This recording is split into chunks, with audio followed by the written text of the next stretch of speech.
a test late last year. So all of these guys, or a lot of them anyway, did the test at Sydney Motorsport Park a couple of weeks ago. There was also a test here earlier on in the week. So if they've been or made it pretty apparent early on that they want to be in this series, they are certainly not short of miles. This is round one of the series, race one of the series that you are about to watch here on the screens of Blendline TV. Round two will take place here in July, round three at Phillip Island in August, and then the final two rounds at Sydney Motorsport Park in late August and in late September. So a good quality field. As we said, names that have come through this series, or the Australian F4 Championship, as it was known back then, names such as Liam Lawson, but also nationally as well, Will Brown, Thomas Randall, they've also come through this category in years gone by. Certainly the previous series a few years ago. Will Brown winning the series in its second year, 2016. It was one of the earlier series, yeah, I would have thought so. Yes. Jaden O'Jada, both of the Loves, Aaron and Jordan Love. The list just goes on and on and on. It really does. It's been a great breeding ground for Australian motor racing drivers and New Zealanders as well. But starting from pole position will be the number 35 machine, driven by Harrison Dusk. The Tim Macro racing machine, the black and red car we can see on the right-hand side of the screen. Alongside of him will be car number 13, Noah Killian from AGI Sports. So we got the two teams on the front row of the grid, which is good to see.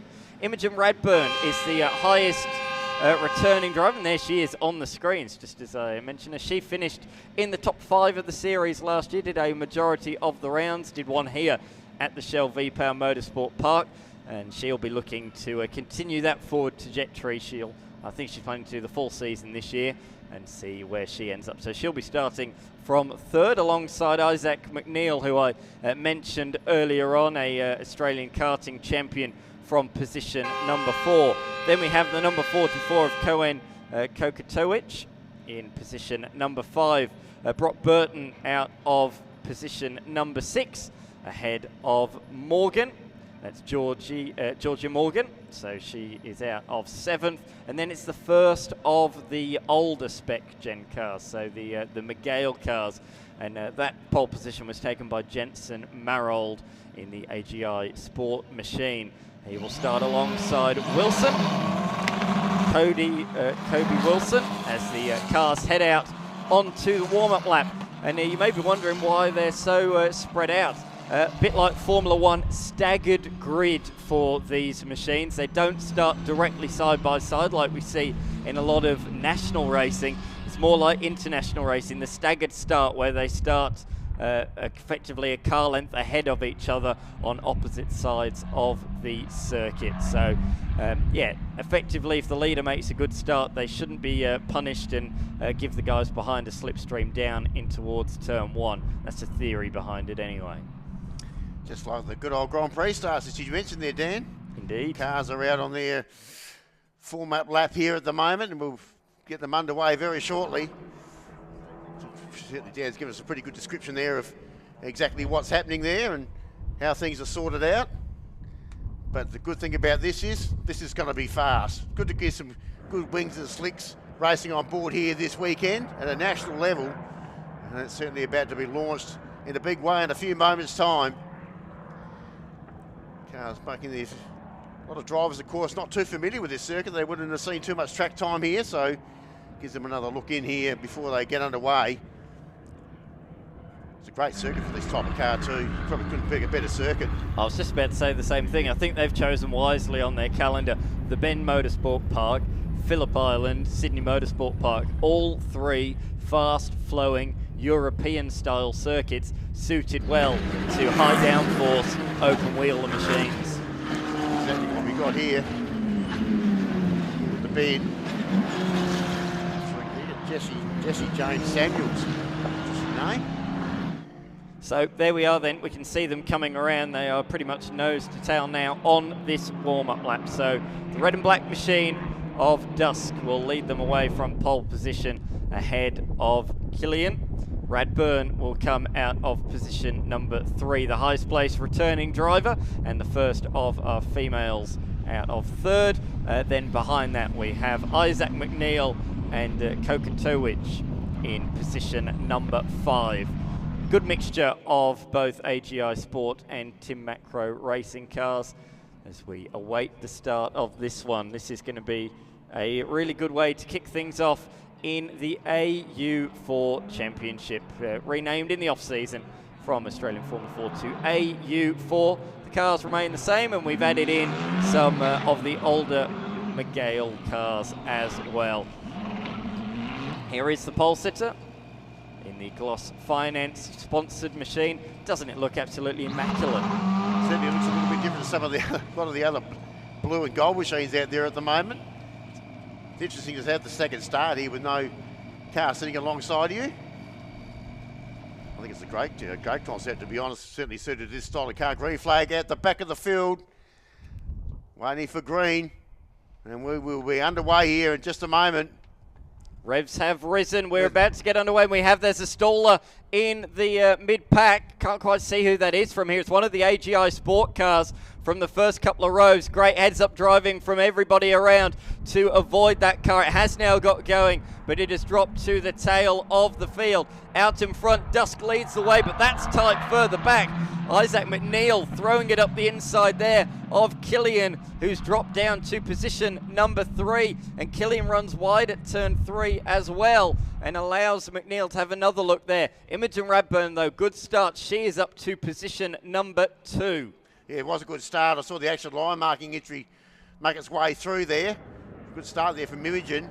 Killian fires back up the inside once again. Imogen not too deep under brakes and in fact comes under pressure from McNeil. This is great racing to start things off here on the opening lap of this season.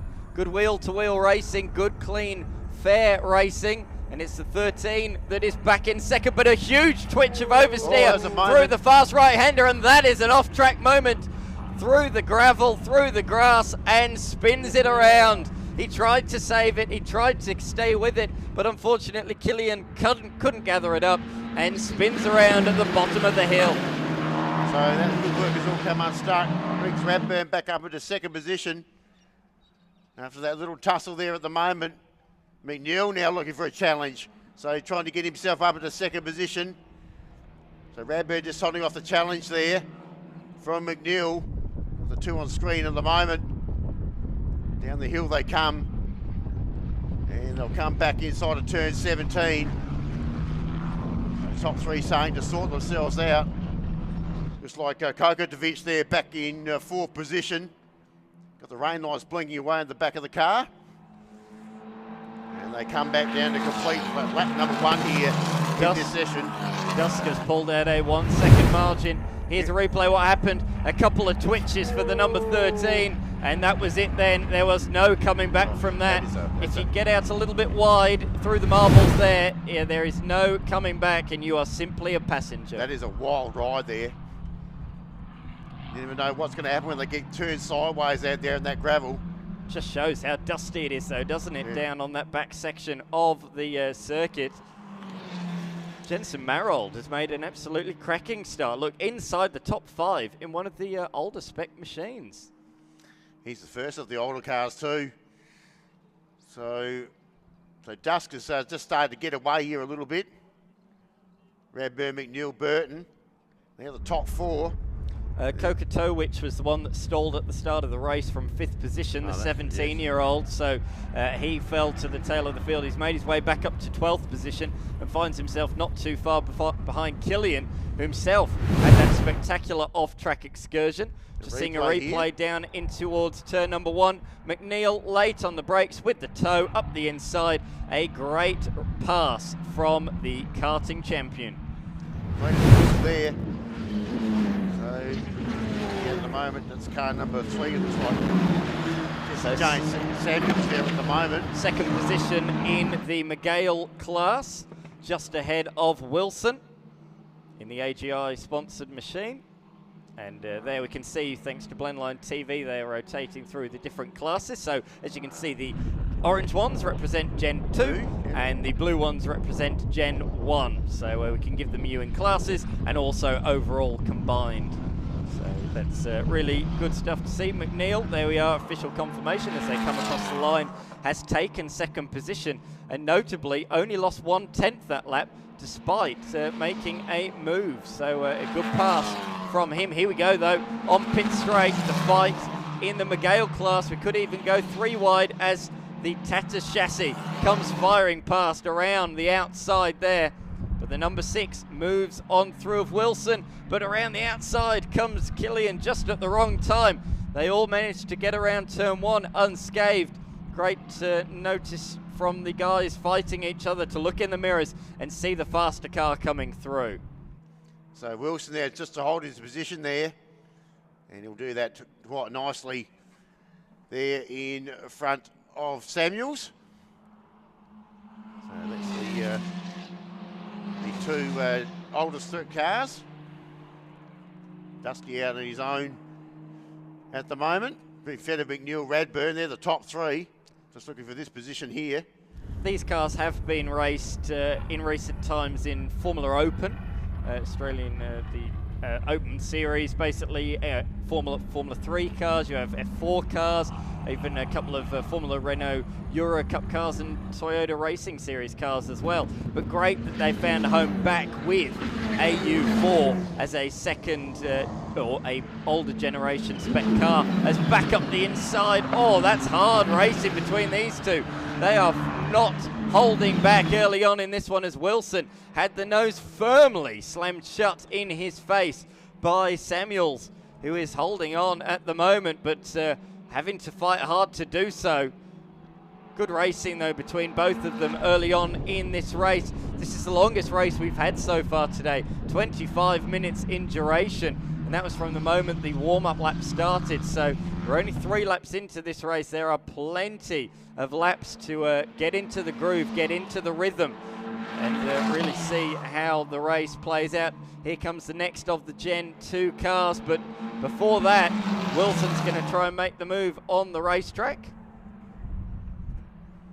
And where are they? There we go. Has he made the move? Not quite. Car on the inside there. There we go. They're locked back together again. So no, 6 had made the move on the straight, but 3 retaliates. Samuels back up the inside into turn number 1. They were both overtaken on the run towards turn 1 by Kotowicz, who moves up into 8th position. But these guys still scrap away for second in class. And here we go again, the number 6, late on the brakes, very, very late on the brakes. A bit too late, I think. Too front late. Front left lockup, runs wide, and back comes Samuels once again. We've seen so far that Wilson has been able to make the move in a straight line, but Samuels keeps retaliating under brakes. This time, Wilson, wise to that, thought, no, I'm going to brake later this time, but outbroke himself. He certainly did. Looks good at the moment, but the other exit wasn't too correct. Here we go, we've got cars. First comes up at the moment, just going out towards turn 13. And that is car number 13. That's Killian at the moment, and the car behind him is Marold. So that's looks like that's been a change of position too. Yes, but Marold retains the lead in the Miguel class, the Gen 1 class. So he's got quite a comfortable lead with those 2 that we've seen fighting willingly further back. He's pulled out an 8-second margin on those 2, but here comes Radburn back up the inside of McNeil to reclaim second place. She's run a little bit wide. Look, there's a bit of an overlap on the exit, but she's able to hold on with the inside line for turn number 2. I note though, Mark, despite these 2 fighting away, they were both faster than the leader last time by. Dusk is not pulling away. No, I certainly picked that out on track, no problems there. So even though they're trying to sort each other out for third position, they're still racing really hard and really keeping up with this leader of Dusk at the moment. So that's McNeil and Radburn in that order. In fact, make that Radburn and McNeil. Turn that around the other way. Of course, McNeil in the black car in the Tatus there. So they've picked up their position. And they head down towards the far back of the circuit there at turn 10. And there's the top 3 in our screen. with Dusk, McNeil and Radburn in that order. And this is shaping up to be a great race, this second part of the race. 4 minutes left on the clock here. Great to see Radburn hit the ground running this year. She got her best result last season here, a 5th place finish, and she's continuing that momentum. She's now in 2nd position and trying to hunt down the race leader. She, like Joanne Chiconte last year, wants to get into Formula Academy, the all-women series that of course follows the Formula One World Championship around the globe, and Chiconte is doing a nice job just outside the top 10 in the championship, and it proves what can be done from the AU4 championship. Through though go the McGale chassis. It's the number 3 of Samuels, 2nd in class ahead of Wilson, but look who's caught the tail of them. Fitzpatrick, the double 8 machine, car number 88, has caught the tail of the train, and he is another ex-karter. Yeah, a lot up in the field. He's made up stacks of ground, because we've seen the battle between Samuels and Wilson a little bit further back, and they're still at it. So it's going to give certainly Fitzpatrick a fairly good look in shortly. He's made up heaps of ground. There he is. He's got a bit of an off-green colour with that particular race car. And meanwhile, while this is all happening, Samuels there looking to put a pass down on Wilson. They're side by side heading down towards turn 1 on this occasion. Right over to the far side of the track there. And Wilson around the outside. And he gets through and picks up that position in front of Samuels there. And have a look at Fitzpatrick coming into the fray in that group as well. So while that was all happening, that pass was happening, Fitzpatrick had a massive look in there. And there they go, that's turn 4, 5, the complex, and now Fitzpatrick. This is overall 10th and 11th position on track, just to get inside the top 10 overall. Fitzpatrick, not quite close enough there under brakes. And obviously Samuels there driving quite defensively there for that position. Fitzpatrick, just 15 years of age, won a couple of state championships. He did actually race an F4 car as part of the Formula the New South Wales Championship at One Raceway Formula Race Cars earlier in the year. Oh, spin! Gone. I'm not sure if there was contact there, but there was a big spin there for the number 3 machine of Samuels, a former Speedway racer. He knows what it's like when the car gets loose and taily, and quickly spun it back around in the right direction. Oh, you don't know where to look at the moment. We're now on for the race lead outright. Dusker's being caught by Radburn, and Radburn is dragging McNeil with her as well. So the top 3 nose to tail, and there's still 10 minutes left, Mark. Certainly is. This is going to be a terrific race. But Dusk is certainly under the pump here now from Imogen Radburn.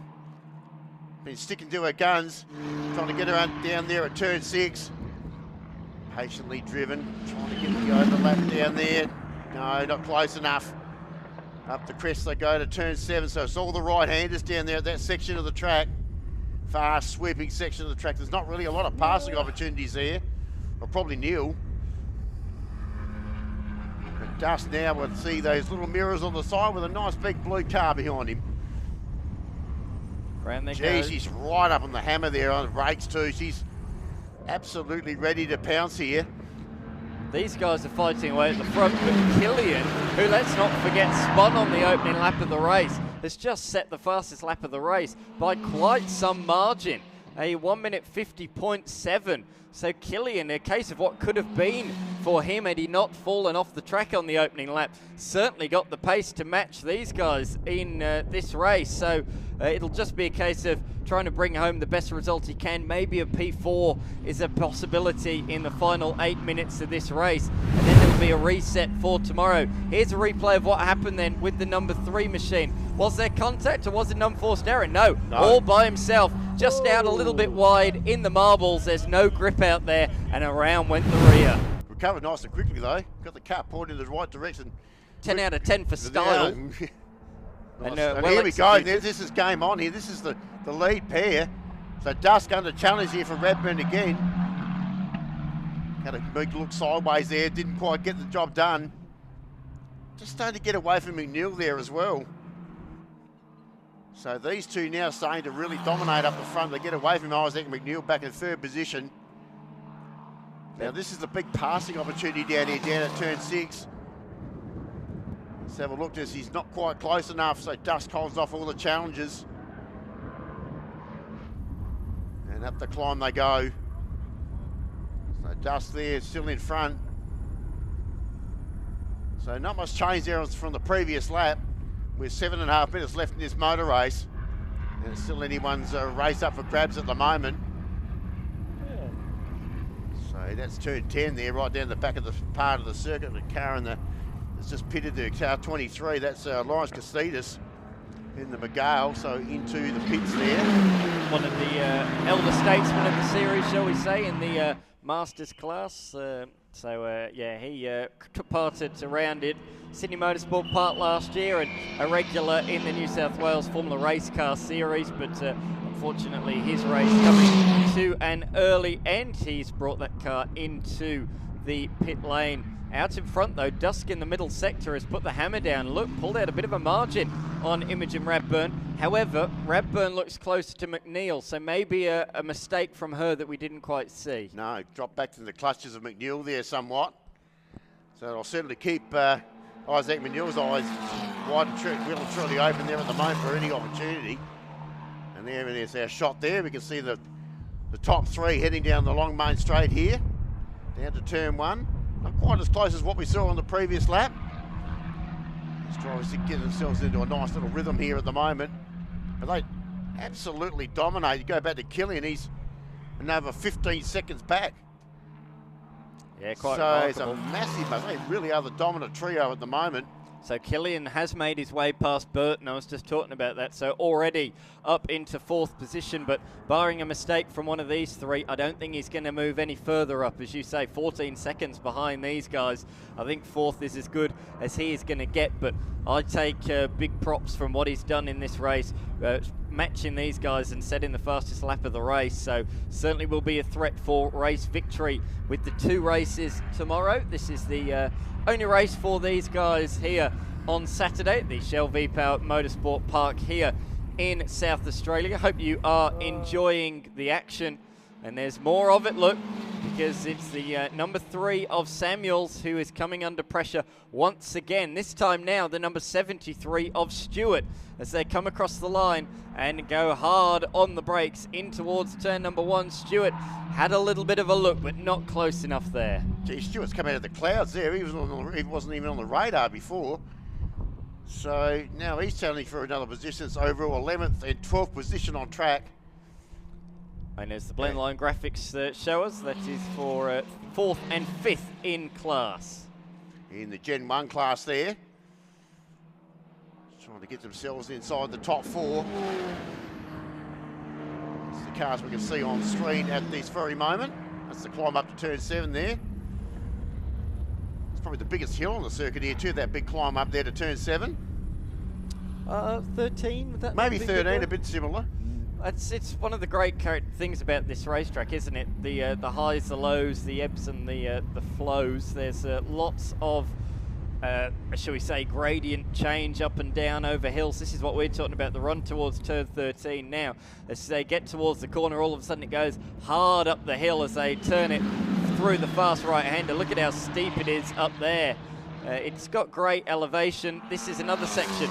This corner's quite flat, turn number 14. But as they go into the fishbowl, turn 15, the car really falls away down the hill and then climbs back up over the crest of turn number 15 and then, 16, and back down again towards turn 17.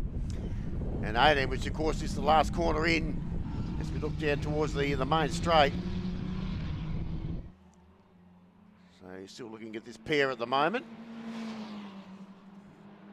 So that's still Samuels and Stewart, overall 11th and 12th on track.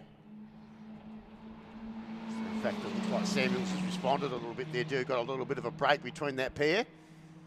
Just heading down towards turn 1. With just over 8 minutes left on the clock here. Actually, Stewart was pretty strong under brakes there. Had a little bit of ground there inside of turn 1. So his braking capacity certainly looks a little better.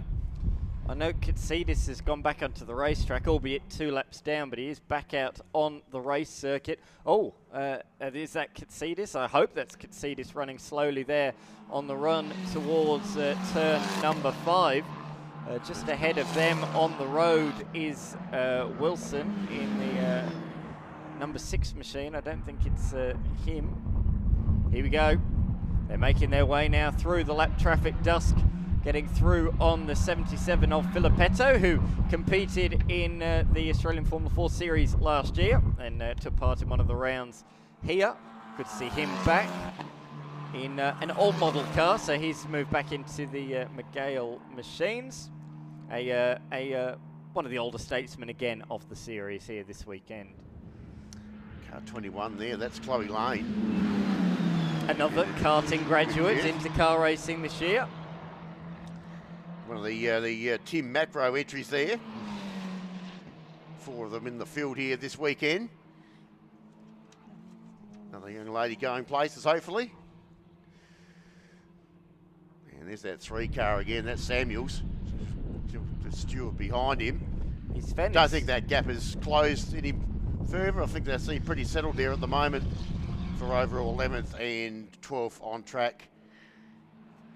Samuels has certainly been looking in the mirror more than he would have liked in this race to kick things off. And of course that spin down at Crofty Corner, turn number 12, certainly cost a fair few positions, but has recovered well. The former Speedway racer. Of course you're a big fan of Speedway, Mark. Oh, of course I am. I love everything. As long as it's going fast, who cares? Absolutely. I echo those remarks. Dusk in the recent laps, Mark, has pulled away from Radburn.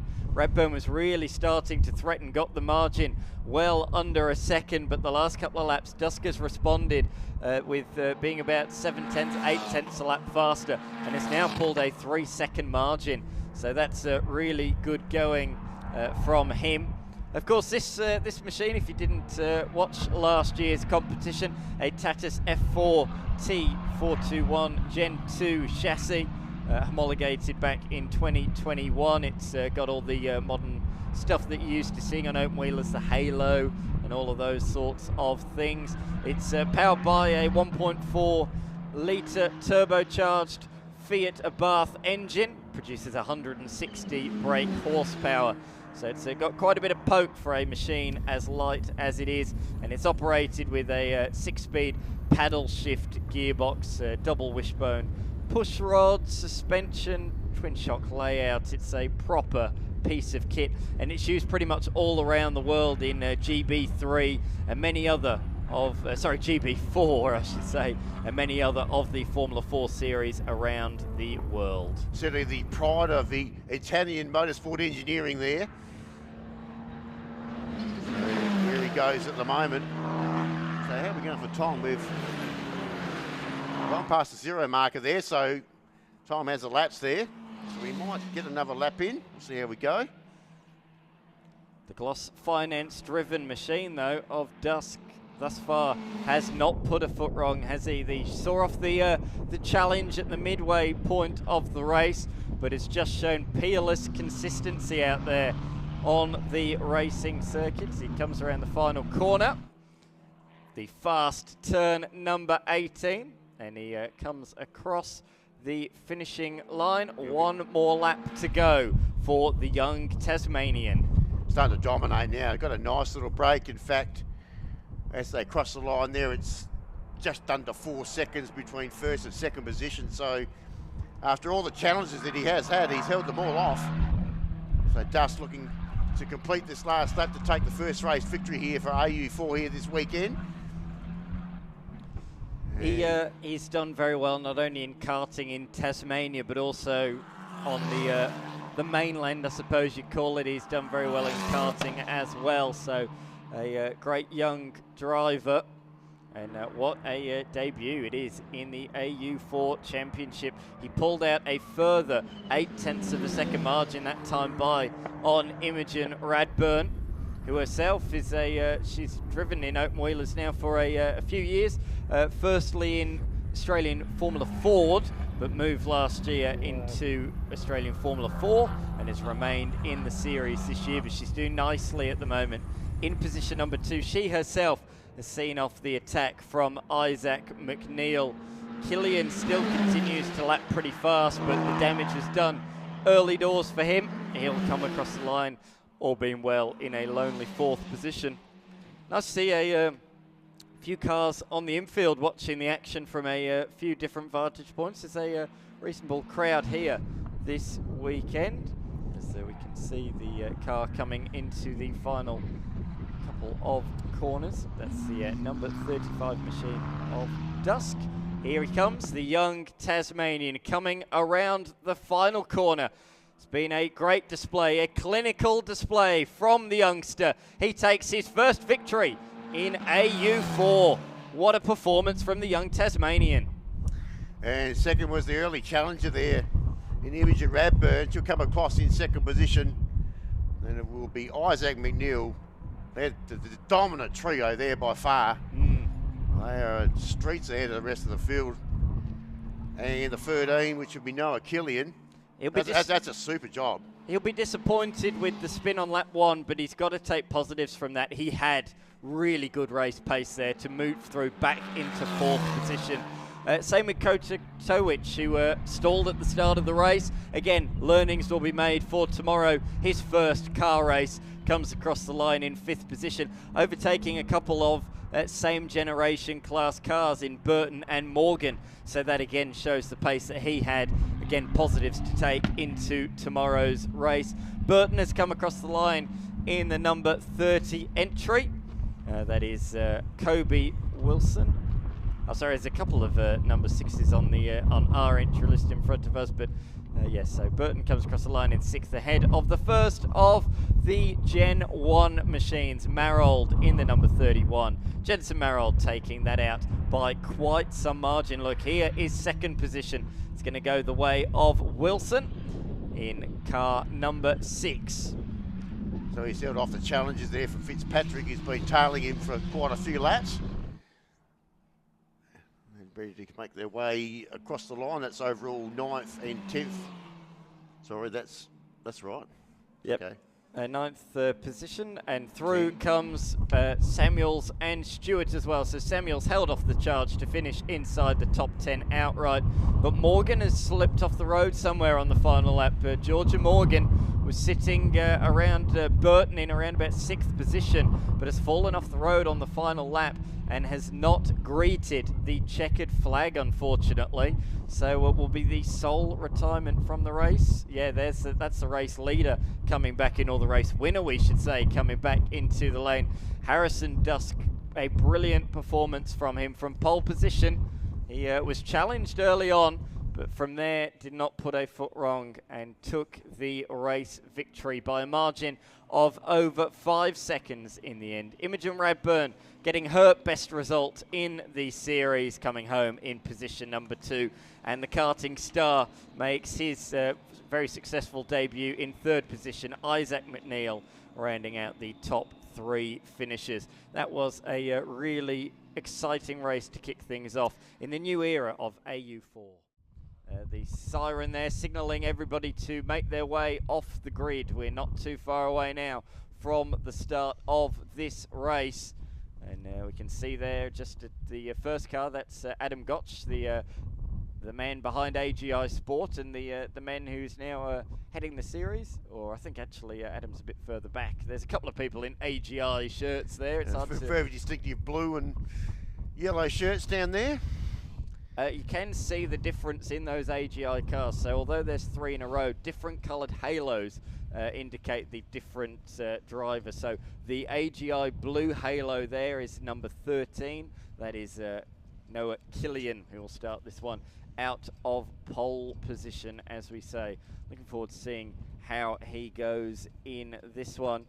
He's just 15 years of age. When we talk about kids in this category, there are kids as young as 14. I saw a couple of them yesterday, and I think they're about 3'5". They're tiny. They are tiny, some of these guys. 14, 15-year-olds.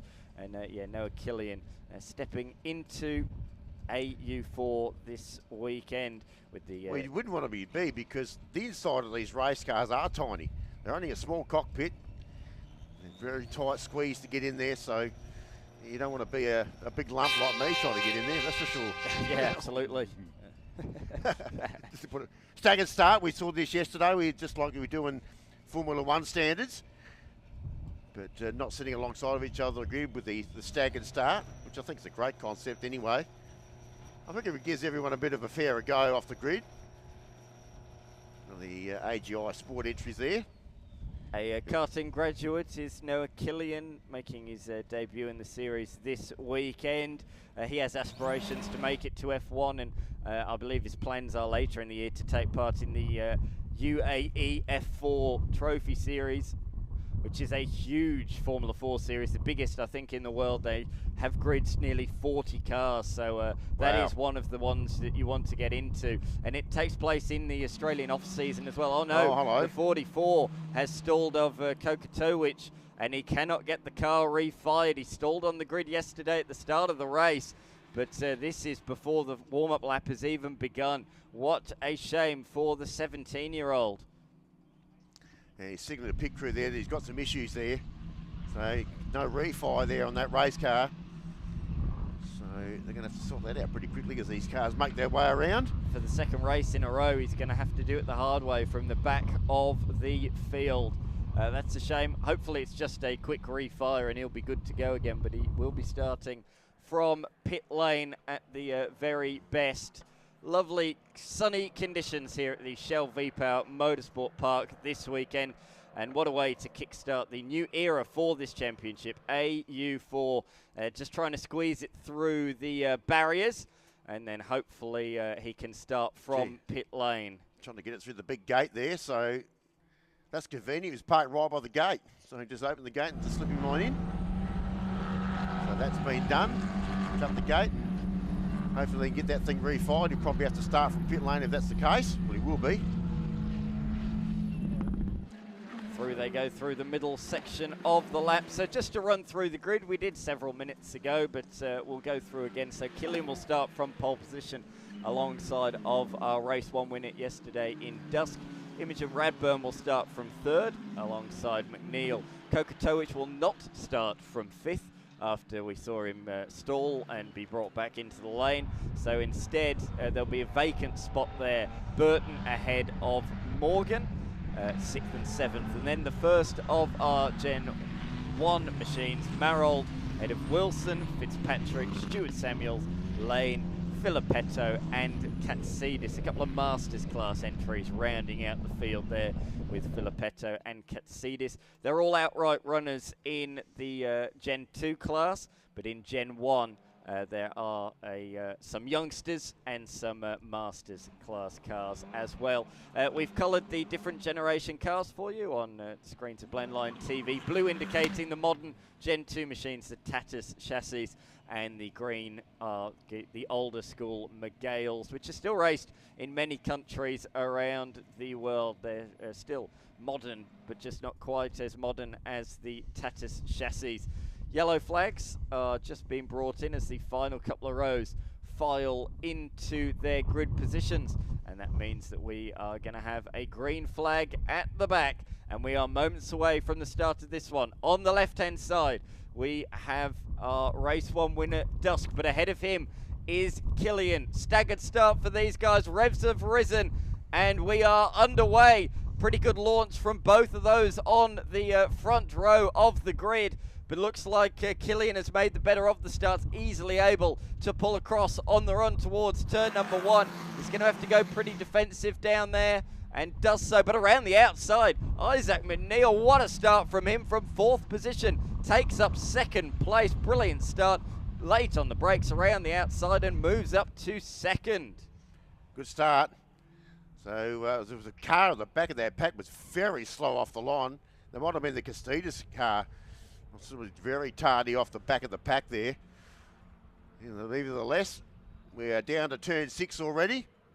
And it is Harris. No, that's not Dust. That's the car there of Killian in front. The Radburn was pretty good off the line too as well. So There's the 11 car there. That's McNeil in front of Dusk there. Yeah, so that's a change around. Didn't see that pass. He made up the 2 places on the run towards turn number 1. So brilliant start by young McNeil.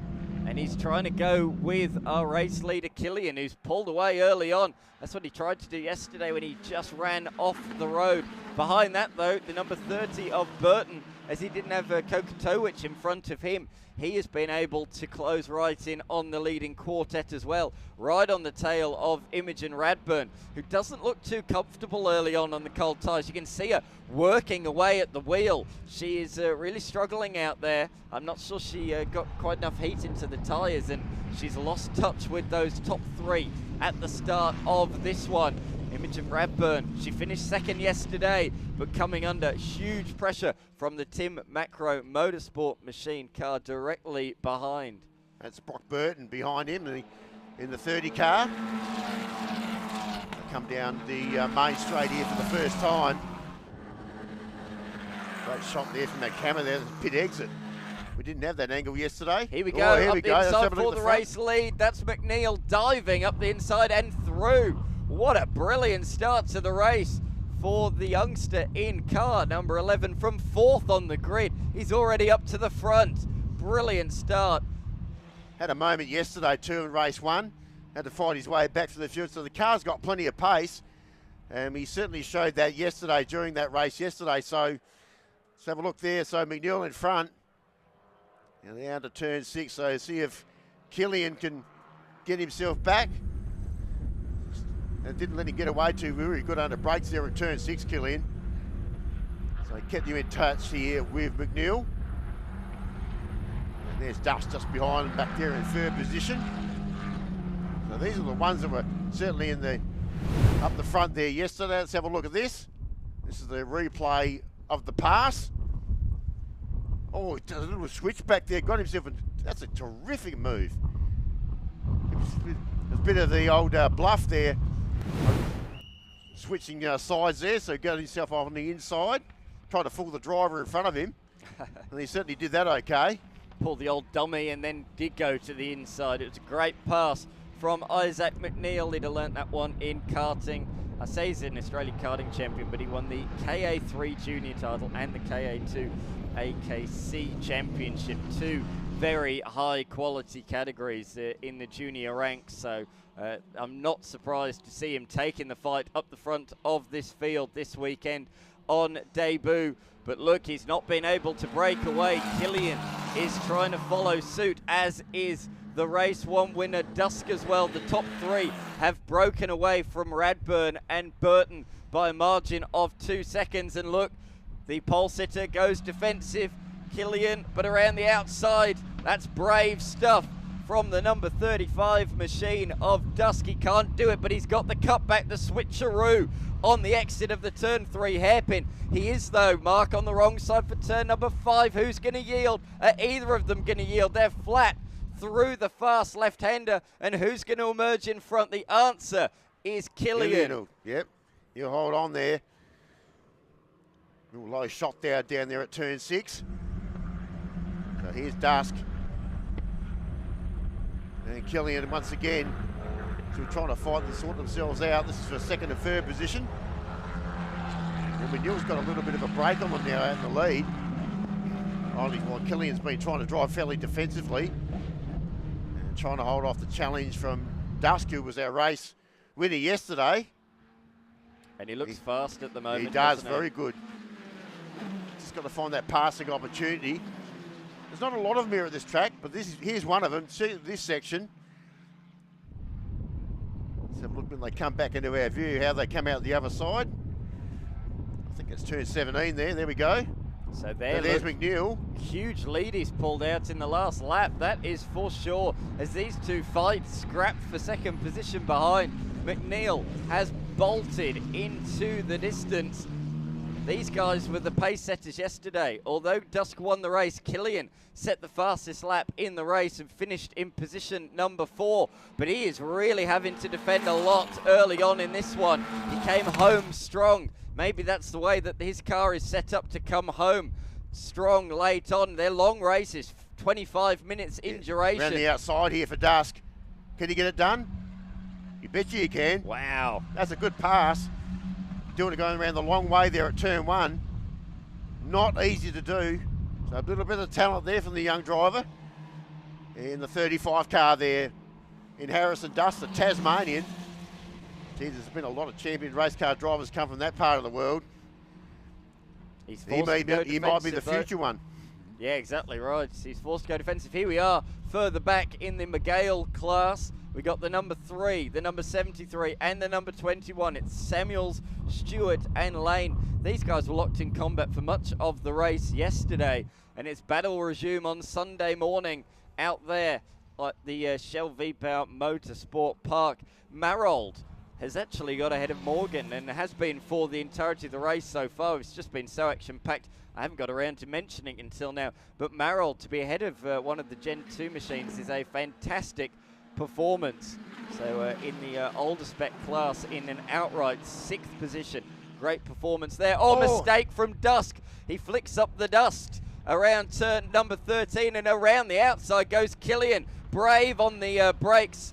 Swings it around the outside. I think Dusk, with all the dirt and debris on the tyres, didn't want to brake too late and understeer into Killian, and he pulled back a little bit, but that allowed the 13 to swing around the outside. But look, their fighting has brought Imogen Radburn and Brock Burton into this fight as well, as they swing it into the final corner. Who's going to get the run, the tow down the straight? We've got 2 AGI sport cars, the 2 blue machines, and the 2 Tim Macro racing cars, the red and black ones. But out in front, it's the Valente Rosso car leading the way. Here we go towards turn number 1. Radburn's got the nice exit. She's got the slipstream and she's got the move. So Dusk has lost 2 places in a handful of corners, and it all began to unravel with that mistake at turn number 13, the fast blind right-hander.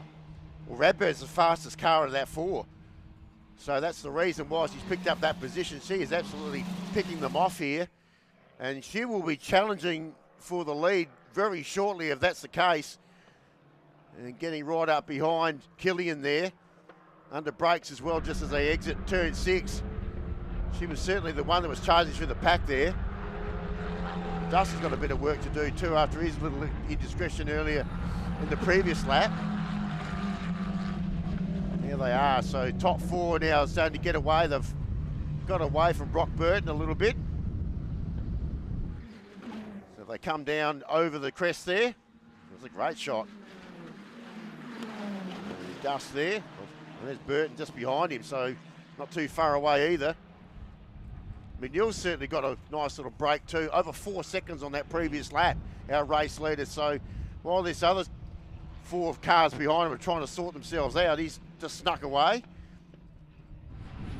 Great racing action again here in race number 2 of the AU4 Championship. This is round number 1 of their series. Round 2 will take place again here in the middle of July. Phillip Island will play host to round number 3 before the series heads to Sydney Motorsport Park for the final 2 events in late August and late September. Through they come to complete lap number 5 of the race.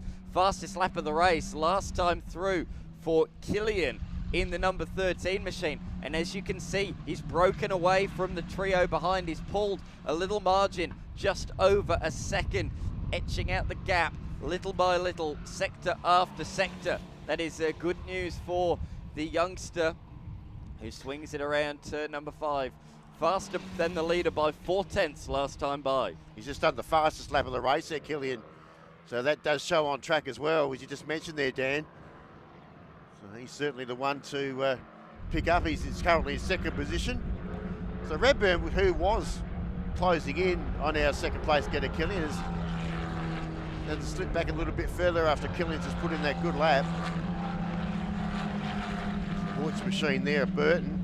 After some frantic action, they have spread out a little bit now, haven't they? All of them, you know, you said about Radburn just losing touch with Killian, but Dusk has fallen off the tail of Radburn himself. So they are spreading out a little bit, this group, in the midway stage of this race. Another mistake. Again, was it is, yep, yeah. Number 35. Jeez. Once again, he doesn't like that corner. And having a little bit of trouble eating that turn 13. Getting himself out in the grass, and tell you what, he's giving Burton a massive look in here. Back there on the Hoyts entry. He down here to turn 17.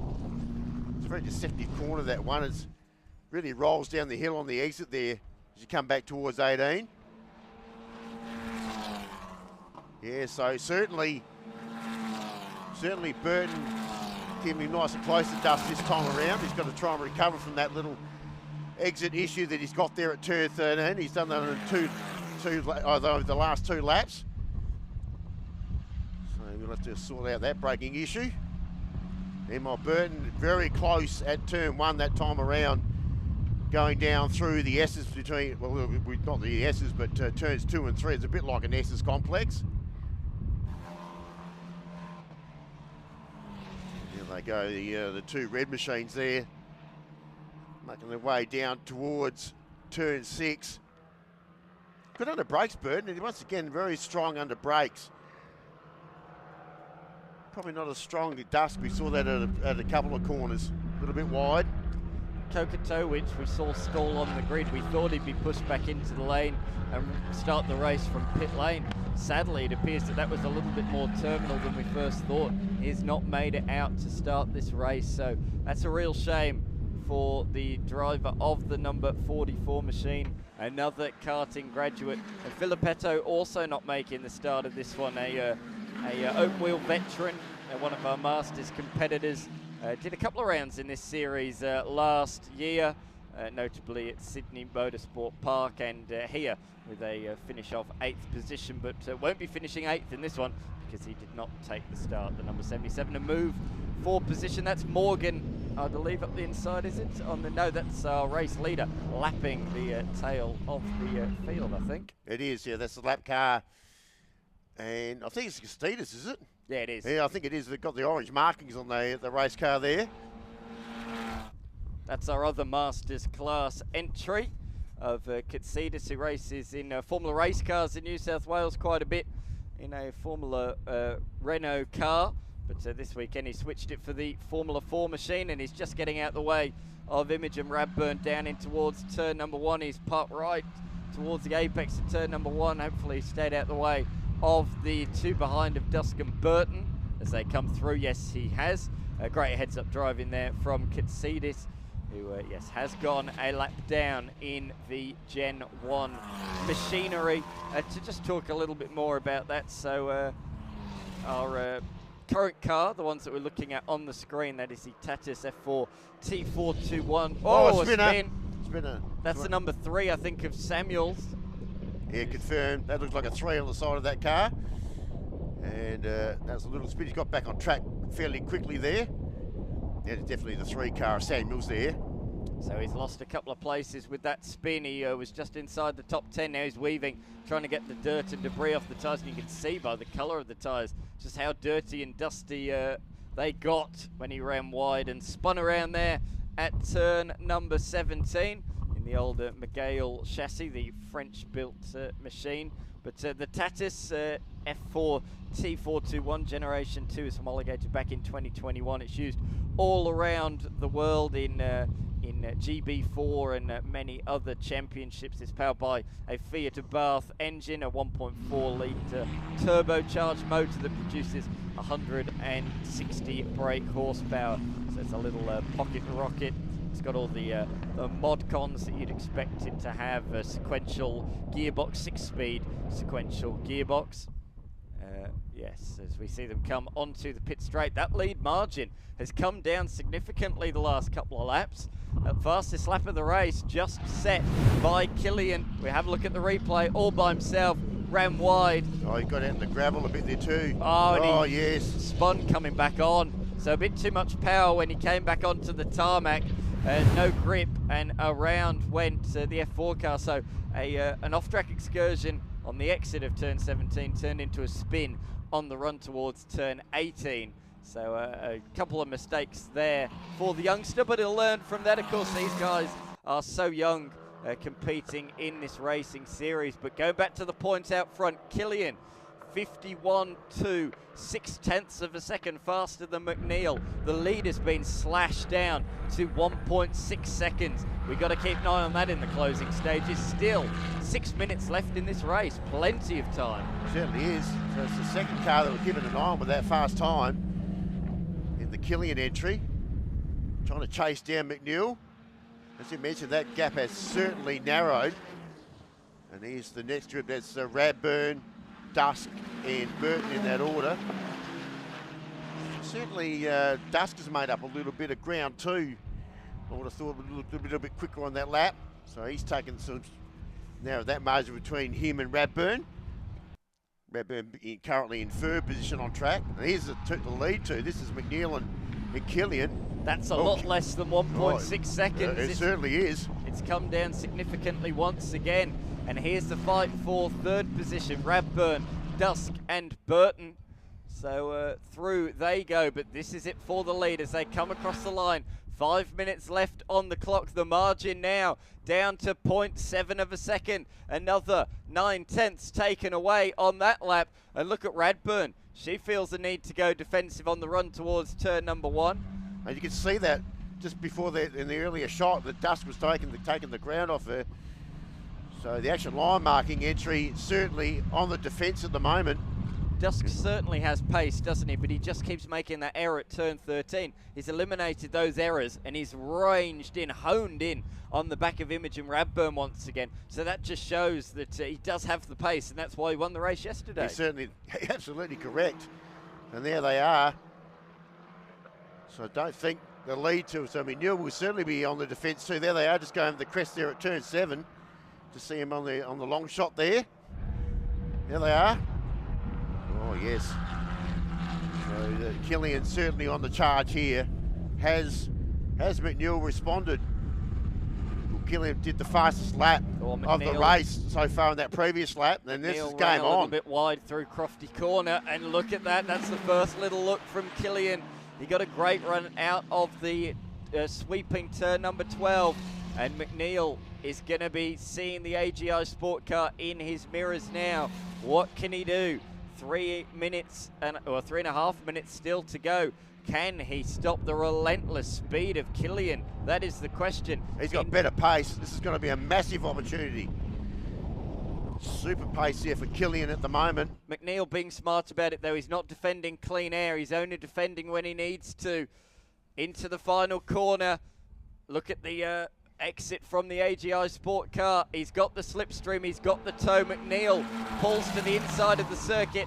Lets his intentions be known. I'm going to defend this for all my might. Down towards turn 1. We've seen Killian pull off an overtake around the outside here already in this race. Can he do it again? Not quite.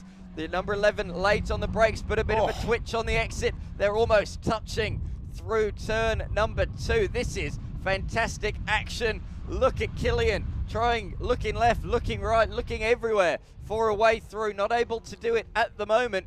McNeil goes slightly defensive into 5, and that's going to affect his run. Into turn 6 to 13, dives up the inside. Killian locks up, runs a little bit wide. Big sideways moment. He caught it, and he takes the lead. It was going to happen sooner or later. Now he's got the pace. He should get away from McNeil here.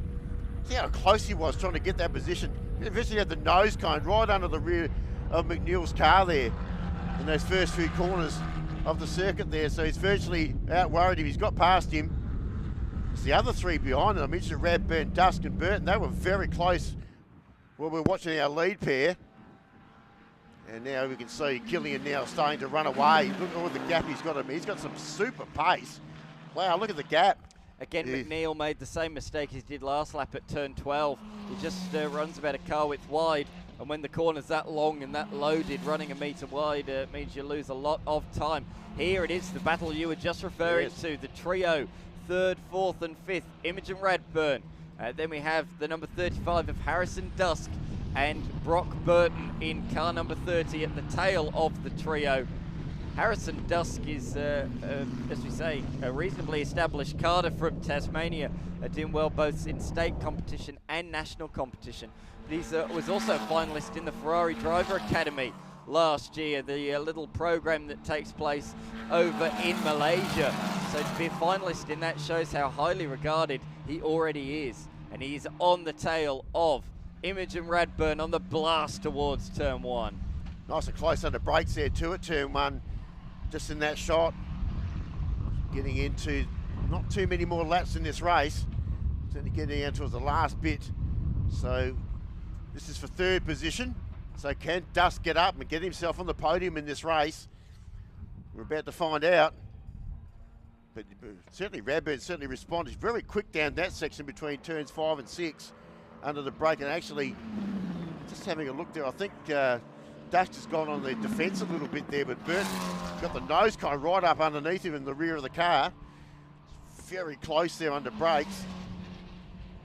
It's been a fascinating first couple of races. We've seen different drivers be fast at different times. Dusk was very much the pace setter for much of the race yesterday, but we saw that Radburn and McNeil had good pace in that one. In this race, we saw McNeil lead by quite some margin early on. However, Killian's come on strong late in the race. So all weekend long, we've seen these 5 drivers fast at different times. I'm really looking forward to race number 3 later on this afternoon, when we have a different grid once again for that race. So there's going to be lots of talking points in that one. Make sure you stay tuned on the screens of Blendline TV. So that's our 2nd, 3rd and 4th positions there. I think Radburn, she's responded nicely there at the moment. And not too many changes as far as those places are concerned.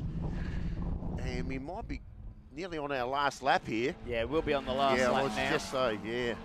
Radburn started her open wheeler career in Formula Ford, but moved to Formula 4 last year, and she's the highest returning place driver from last year's championship. So she certainly kick-started this season with a very strong result, her first top 3 finish in the championship, and she's hoping to make that a repeat here in this race, but she's not going to have it easy, is she? She has both of the Tim Macro racing cars right on her gearbox. However, in the last couple of corners, she has broken away a little bit. That's the biggest margin I've seen between her and the Tim Macro cars in quite some time. Yes, it certainly has been. Oh, geez. Just have a look at there. Burton, he's good under brakes there, isn't he? Yeah. He's right up underneath Dust there through that section. And then certainly in a straight line, Dust has got the better pace. He's not too sure about his braking capabilities, Dusk, is he? He's had a few little issues during this race. So he's probably not quite as confident as probably what Burton is under brakes. And there they are there at the moment. It's the Hoyt's entry there with Burton on board. So there is the Radburn entry there in the AGI entry. I think in the last couple of corners, Dusk has closed a little bit, but I think it might be a little bit too little too late with just a handful of corners to go. There is the number 3 machine of Samuels, who we saw at the off-track excursion earlier on.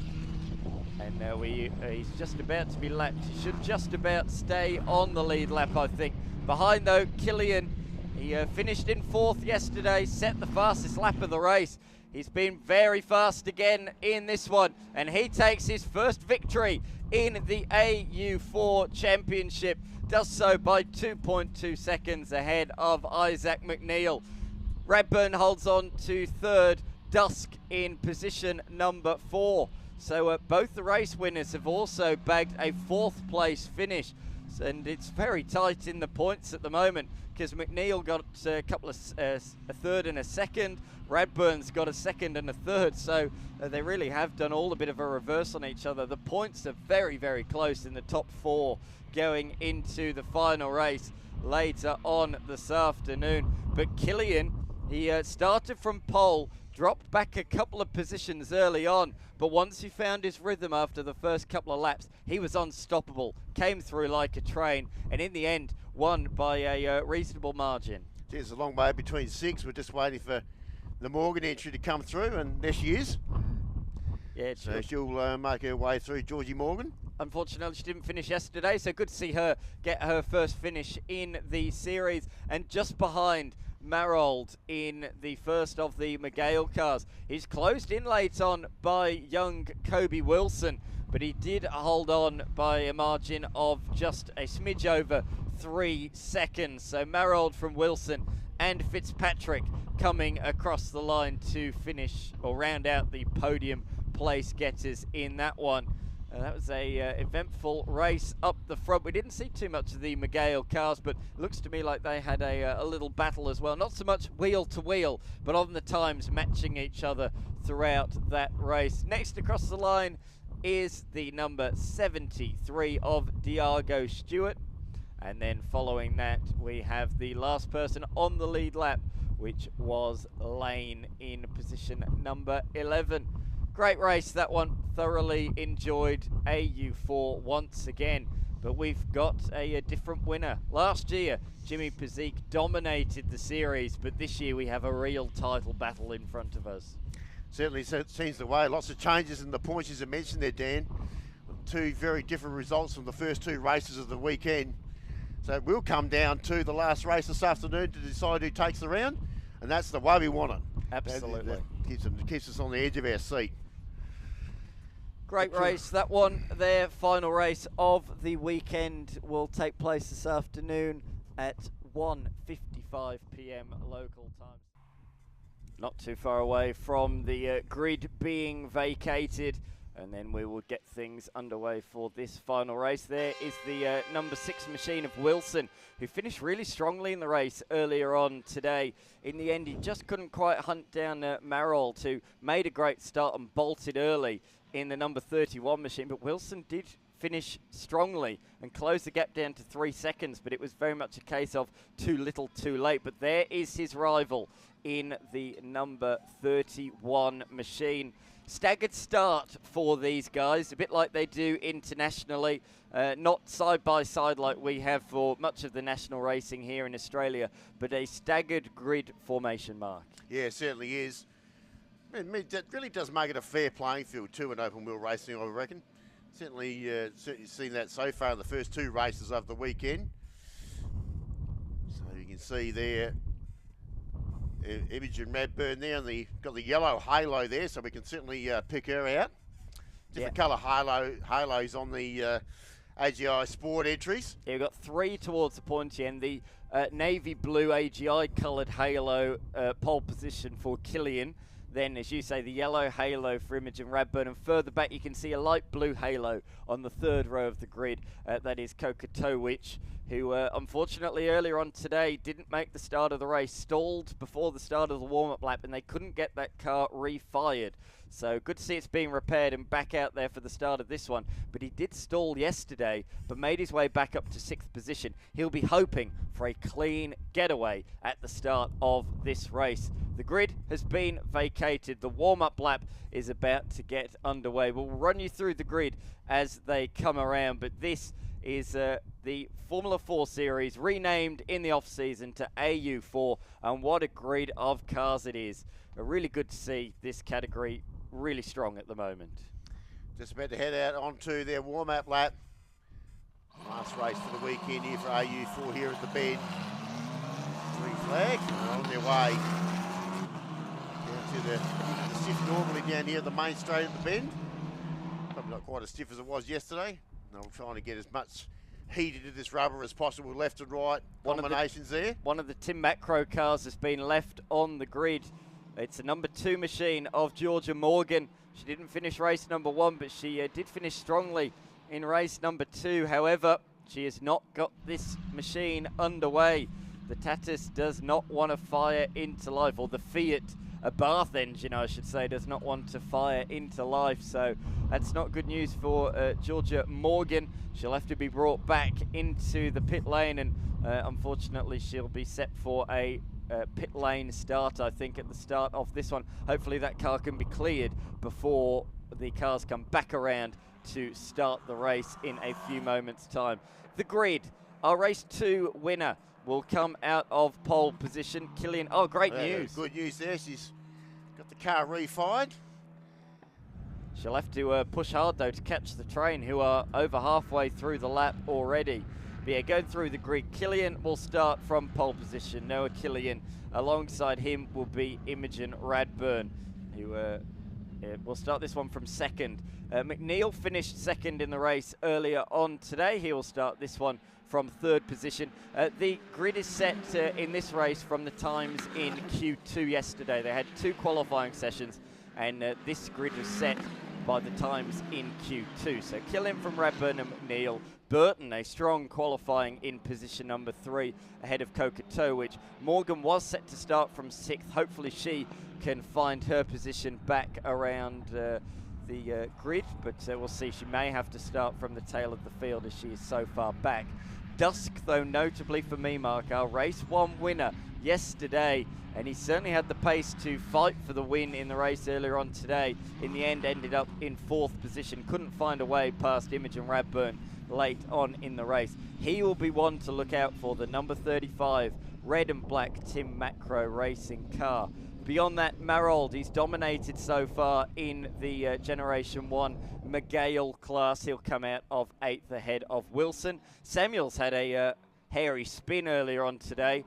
Fortunately, he'll be pleased about the reset of positions. He'll come out of 10th ahead of Fitzpatrick, Stewart, Katsidis and Lane, rounding out the 14 driver field. A bit weird to have the pole sitter take up position number 2 on the grid, but as we say, that is due to the staggered start formation. It's going to be a green flag at the back. We still have not got this car on the grid. So what's going to happen here? I think she might have to come into the lane because the starting procedure has already started. I think she's in communication with her team, nodding of the head, and she will have to start from the pit lane, which means green flag at the back. The 5-second board is being displayed. The lights are on. When they go out, the race will be underway, and it is now. There's a staller there. We can see the yellow flags already waving. I think it's another of the Tim Macro cars. No, it was 30 of Burton from 4th on the grid. He has absolutely plummeted down the order at the start of this one. Out in front, though, Killian takes up the running, but for the 2nd race in a row, Isaac McNeil's made a blinder, and he's up to 2nd place. Yeah, really good start. Certainly Imogen Radburn also very quick off the line. Oh, we've got proper cars out in the grass here. And one of those is O'Neill. No, that's the McGale cars. That's the one of the back a bit further. That's the 88 of Andrew Fitzpatrick, the Fitzpatrick racing machine, the nicely presented green and black car re-entering the circuit. And it looks like that might have been Samuels, I think, as well. So in and around that 3rd position in the McGale class, they've ended up going off the circuit down at turns 1 and 2. But out in front, race 2 Victor has pulled a little bit of a margin early on in this one. McNeil in 2nd, Radburn in 3rd position, and Kokotowicz has got away off the start. He has dropped a place, but he is underway, running strongly in 5th place. Strong start, though, from Dusk, from 7th up to 4th. This is the problem he had, though, last race. He made a good initial start, but couldn't make hay once the tyres came up to temperature. He is now on the tail of Imogen Radburn. Can he find a way by? He wants to do it sooner rather than later. He wants to do it quickly because the top 2 are pulling away. Imogen Radburn not looking too comfortable early on the cold tyres. She's dropped away from the 2 gents at the front, but again she's leading the female charge. Certainly is, but she's certainly under attack from Dust there at the moment. Front 2 just starting to get away. O'Neill just in front there of Radburn. But she's having a big look in the mirror to see where the count of the Tasmanian driver is there in Dusk. And there goes the train of open-wheel race cars heading down towards turn 1. So still Killian in front from O'Neill. And certainly Radburn now well and truly under attack there. Just looking at the McGale class order, it was Samuels and Fitzpatrick that had the off-track excursion at turn 1. They are now well down 5th and 6th in class rather than 3rd and 4th in class. They are only ahead of Katsidis. Meanwhile, we turn our attention back towards the front because up the inside comes Dusk, late on the brakes into the turn 6 hairpin. Very nice manoeuvre there, made that look very easy. Yeah, it looks like he's on the attack nice and early here. Dusk, so picks up that other position. Car's got plenty of pace, no problems about that. We certainly saw that yesterday. But can he get things right? He's had a couple of little minor incidents, certainly in the previous race, that did throw him out of position. So he heads up towards the climb there and now gets a little bit of a break from Radburn. And now he'll be on the charge in the 35 car there. On the actual line marking entry there of Imogen Radburn. He's coming back down inside of turn 14. How great is this, though? Open wheel racing in Australia. We have 3 different teams in the top 3. AGI Sport leads Valente Rosso, leads Tim Macro Racing. Open wheel racing in this country, very strong in this category. Great to have so many teams. And we do have a little team as well, a one-car team of the Fitzpatrick Racing outfit as well, so that just shows how strong this category is this year to have so many cars involved. Oh dear, I'm not sure if a bird was hit there around the final corner. Something go flying off the track, I don't know what it was. I thought it looked like an animal of some description. I thought it might have been a bit of carbon coming off one of the cars. I'm not too sure, but you might be right there. I hope you're right, to be honest. As they go around turn number 1, Killian has not been able to pull away, has he? Couple of tenths faster than McNeil on the last lap, but it was Dusk who, let's not forget, made the move on Radburn. Also went on to set the fastest lap of the race. So Dusk is certainly the fast one out there at the moment, but he's dragging Imogen Radburn into the fight as well. Now she's got her tyres up to temperature. She's matching the boys at the front. Killian with a little bit of a brake lock there on the entry there at turn 6. A little bit of smoke at the back of the tyre there, a race leader. So a little bit later on the brake pedal there, heading down towards that section. So Neil giving chase. I'm glad to see Kokotowicz at the tail of this 5-car train, because, as we say, stalled at the start of race 1. Didn't start race number 2, but we saw him race 1. He had pace, he just didn't start there effectively after the stall. And we are now seeing that he is able to keep up with this group, which is great to see. A good end to his weekend, a positive way anyway to end. Yeah, it certainly will be. So there's our race leader there with Killian. Well, Neil's much closer this time around through that section. So he'll be on the challenge in a minute too. We've seen plenty of this up the front of the packs throughout the weekend. There's been lots of positional changes. And I reckon that's going to happen maybe in this lap, because O'Neill certainly looks like he's got plenty of pace at the moment. He's now right up behind our leader. He's looking for the challenge there. Up the inside. Just got the nose cone tucked underneath. He's got a wash out of understeer, so watch now. Dusk will get the run on the pit straight.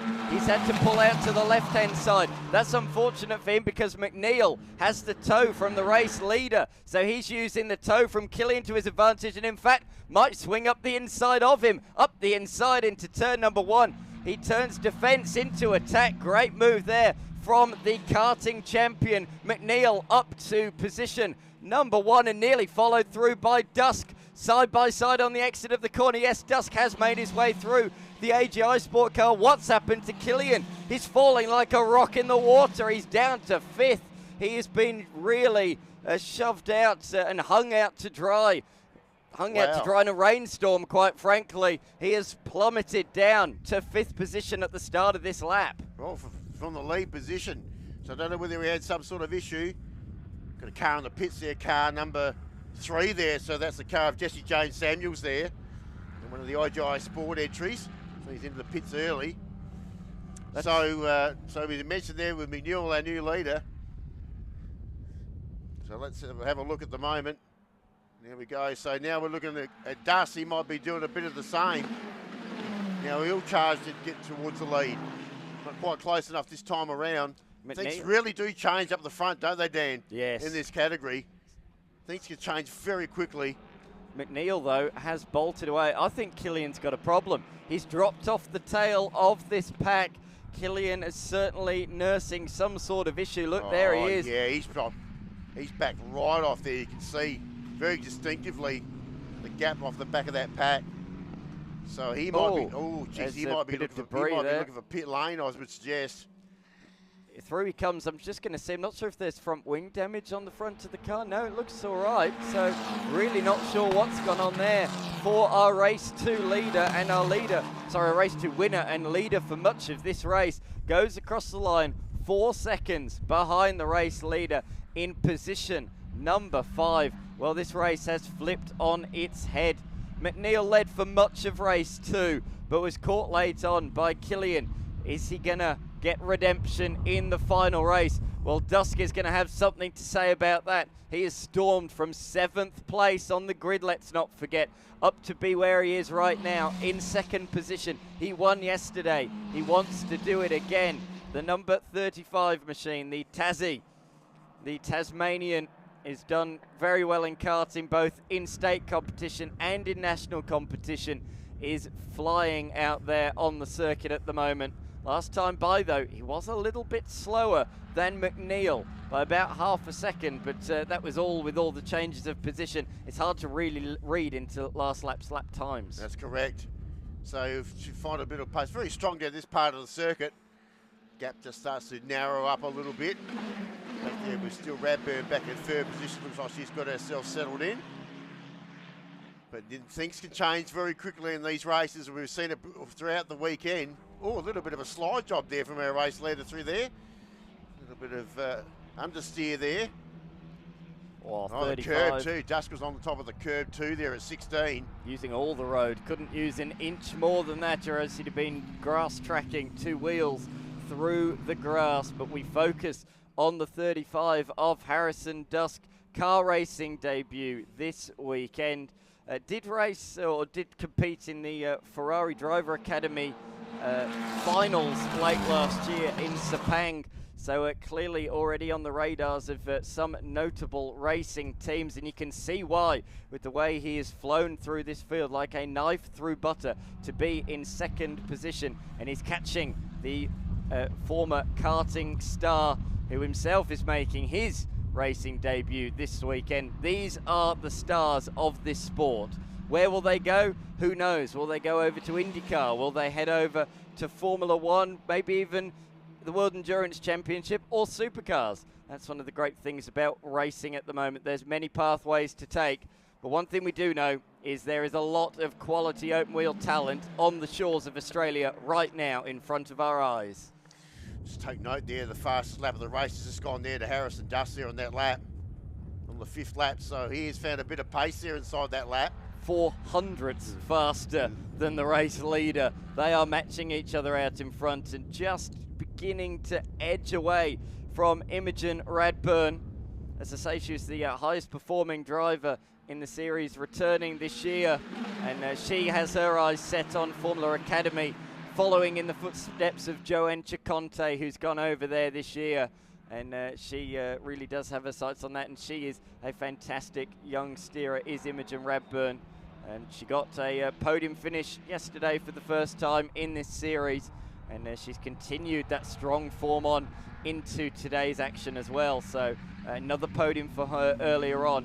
In fact, a career best 3rd position again earlier on today. So she's doing really well this weekend. But at the moment, she's just losing touch with these top 2. What's the margin as they come across the line this time by? Another 10th has been taken out.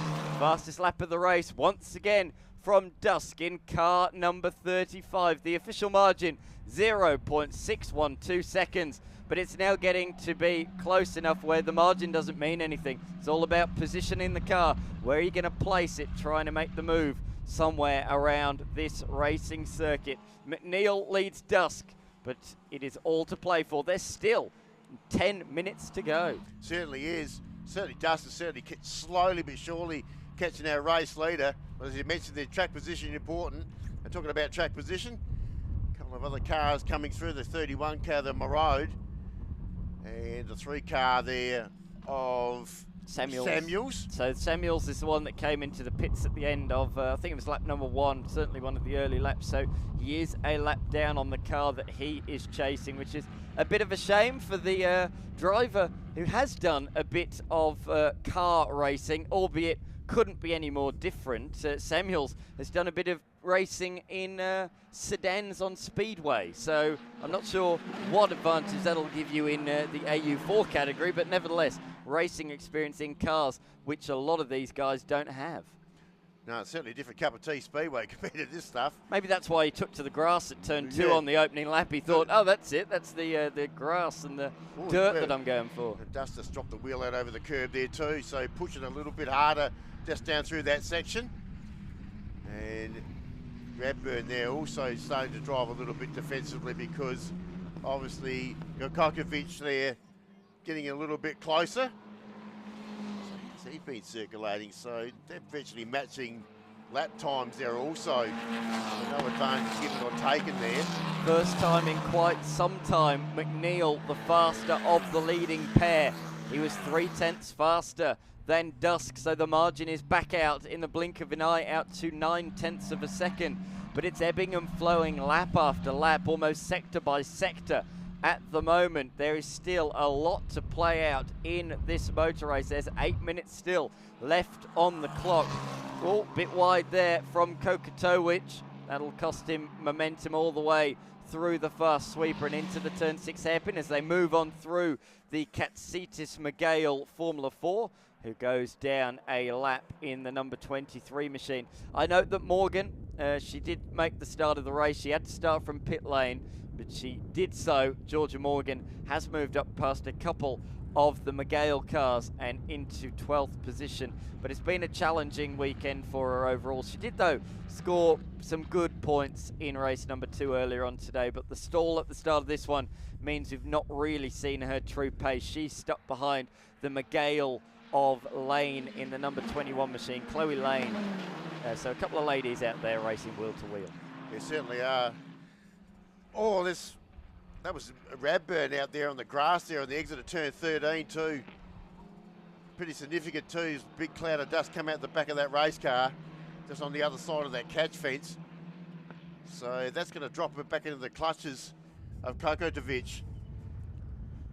Here we are. This looks like a battle on the racetrack. However, I think it's still the Samuels car, the number 3 car, lap down directly behind as they come on through Crofty Corner and the run towards turn number 13. So this is the number 6 machine of Wilson, and that is not Stewart behind. Stewart is in a white machine, the number 73 car, so that is definitely Samuels directly behind. But nevertheless, these two did have a good battle, a ding-dong battle in the race.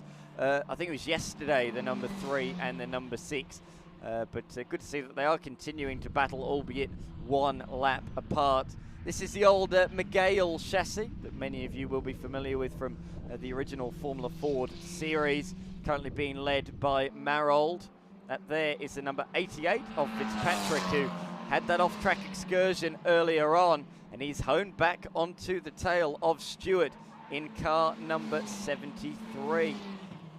That's Diago Stewart, the driver, the 14-year-old kid who's going to turn 15, as you say, Mark, in just a couple of days' time. Will he get a bit of a birthday present? Well, we'll have to see. A podium finish. He's going to have to fight for it if he wants it. That is for certain in the closing laps of this one. As you look back to our race leader, Isaac McNeil, driving in the Tatus chassis, the Tatus F4 T421 Gen 2 machine, originally homologated back in 2021. It's got all the latest gadgets that you'd expect. Safety-wise, it's got a halo. Oh, off the track. I just thought I just spotted that earlier. There was a car buried down there. That's Lane. That's Lane. She was Lane fighting with there. Morgan. Oh, this will bring out the safety car, no doubt. Yeah, no doubts about it. Now that's well and truly in a very dangerous position on the runoff there, on the crest there at turn 16. So that will definitely signify a safety car here. Through they come to cross the line to complete lap number 9 of this race. The AU4 cars, I'm calling it its old name. AU4 cars getting a lot more racing mileage than some of the other categories this weekend. Longer races, 3 races. But look, Dusk was doing all the attack early on in the race. However, the car looks like it's fading late on. Not sure if they've altered the tyre pressures to try and make hay early and get good track position. But now he's there. He looks to be a bit of a sitting duck at the moment, which is a real surprise for our race 1 winner, coming under huge pressure from Imogen Radburn. What can she do? Can she go up the inside into turn number 6? No, not able to do so. Dusk defending that one off very cleverly. and will hold on to second position. But I didn't see this battle coming a couple of laps ago. No, it's how things change. So another battle was about to begin. It looks still green. I thought we might have seen a safety car, but not at this moment. Interesting point there. But certainly dust starting to fall back into the clutches here of Imogen Rainburn. So very, very close indeed. So that is obviously second and third position. And it's going to be game on, certainly down through this section of the track. Imogen will try and get that car tucked up on the inside down there at 14. She's not quite close enough at this stage. So this is where the stranded car is. There might be just a local yellow down there. And that car's parked up, so they're not going to be too concerned about that at the moment. Go past the lane, stranded car down there in the kitty litter. Kokotowicz has joined the fight now as well. So while in the middle sector through the high-speed loaded corners, Imogen Rainburn not able to stay on the tail of Dusk. I think a little bit of dirty air washout affecting the car, but now she's on the pit straight again. The dirty air becomes your friend because it means that you have a slipstream down the straight towards turn number 1, forces Dusk to go right to the inside line. And she's not able to go around the outside, but she'll get a great run out of the corner. Can she do anything with it? Maybe at turn 3, a late dive up the inside? No. She goes for the outside to get the cutback on the exit of the corner. Brilliant racecraft from Imogen Rainburn. She draws alongside Dusk, but again, she's on the wrong side. For turn 5, she gets the cutback, the switchback. Will she dive up the inside at 6? No. Dusk wise to that one in the Tim Macro racing machine. This is high quality racing. Gets herself on the outside there at turn 7. That's not where she wants to be. Very difficult, virtually no passing opportunities in this section of the track. So she'll just tuck in behind Dust there again. And Kokotowicz there, very patient. Oh, gee, got right up behind Rainburn there as well under brakes. So second, third and fourth position also of the sun are all closed up. So with a minute and a half less in this motor race, still the challenge is on for second position. Certainly a race leader's up and away there, Isaac McNeil.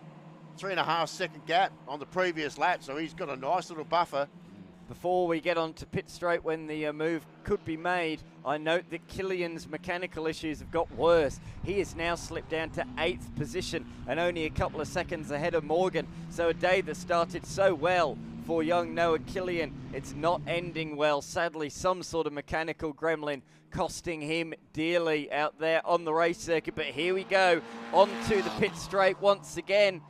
Equal run around the final corner. Here we go though. This is where the slipstream comes into effect. Rainburn closing on the run to 1. Again, identical. Dusk all the way to the inside and sweeps back to the middle of the track, but he locks the rears there temporarily. You could see him working the wheel, trying to keep the car facing in the right direction, and it's going to leave him particularly vulnerable now around this section of the circuit. But he learned his lesson from last time. To leave the cutback open, and this time he sees off the challenge. But Rainburn, what can she do into 6? Nothing is the answer, because once again Dusk driving defensively, but he's not doing anything wrong. He's defending cleanly and correctly. Exactly right. Bit of an instant replay from the last lap as far as positions are concerned here on this section of the track. So Dusk still hiding off all the challenges here for Rainburn. She certainly had her moments, but we're starting to get into the last part of this race. So we've gone into negative time here. So we might get another lap in. So where is our race leader? He's got over a 5-second lap lead now, while these others are still trying to sort each other out. There's still Dusk holding off the challenges from Rainburn. And here they come, back inside of turn 14, back inside the bowl here. Killian's fall through the field continues. He's now the last person on the lead lap and may well be lapped here on the final lap of this race. He's fallen behind several of the McGale class cars as well. But here we go. They're about to start the final lap of the race. Who's your money on here at the moment? Is Dusk going to hold on? Is Rainburn going to sneak on by on the final lap? Or is Kokotowicz potentially going to pick up the pieces? We're going to find out in 4.95 kilometres. This is the best run Radburn's got so far. She's already got her nose in front down towards turn number 1. Dusk's going to have to be last of the late breakers if he wants to hold on to the place. Oh, he is, but Imogen Radburn says, no, I'm taking it no matter what you do. Swings around the outside and moves up into second position. A fantastic pass. Coco de Vich too had a pretty good look in there while that was all happening, just tucked in behind. So he's also very close up behind Dusk as well. So he's just trying to hold on to that third position to get himself on the podium for this race. Goes a big lock up too, that driver I just mentioned. So he's braking much later as well, trying to get past Dusk here. That's Coco de Vich there. Sun blazing off these race cars inside this last lap. So this is possibly another pass, may come up inside this last half lap. We're about to find out once we get back into our passing opportunity corners. A little bit further down the track.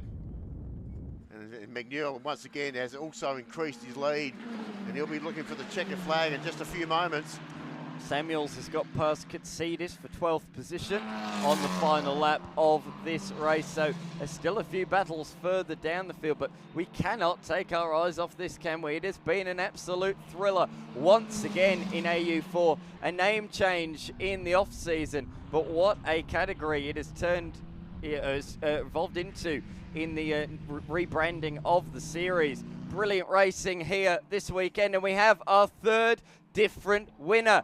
Isaac McNeil comes across the line to greet. No, we're going another lap, I think. Oh, there is a checker flag. Check it up there, hiding up on the sign.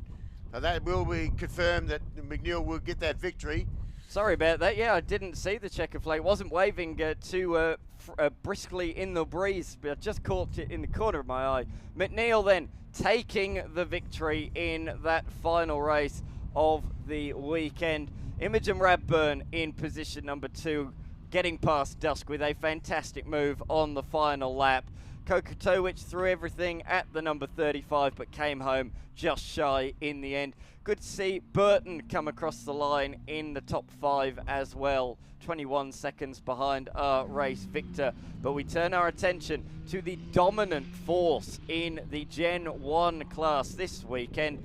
The number 31 machine, Jensen Marold, has been in a league of his own. He comes across the line, swerving across the line to take the class honours in that category. A local South Australian doing it in at his home racetrack. Maybe delighted of that, all the pit crew down there cheering him across the line. A very, very good Carter is Marold, finishing 4th in the National Cadet 9 Championship and won the SA Karting Championship on several occasions. But here they come across the line just behind. That's Wilson. Wilson, sorry, has already gone through. And then we see Morgan, Stewart, and as well Fitzpatrick will come through shortly. Here is Fitzpatrick, who has made his way by Stewart actually on the final lap of the race. So a change late on in proceedings there.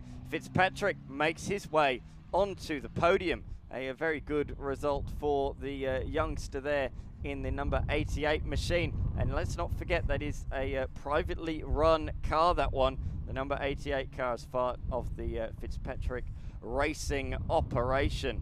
A great pass from him late on in the day, just 15 years of age. He only made his racing debut earlier on in the year, taking part in Formula Open, and that was just to get himself ready for this weekend. Well, Mark, I have to say, AU4, what a start to the season. Fantastic. 3 different winners. Isn't that great to see? Yeah. Points well and truly shared amongst the championship at this round. And it's always great to see a category not dominated by a single driver at every race, but all separate, different winners.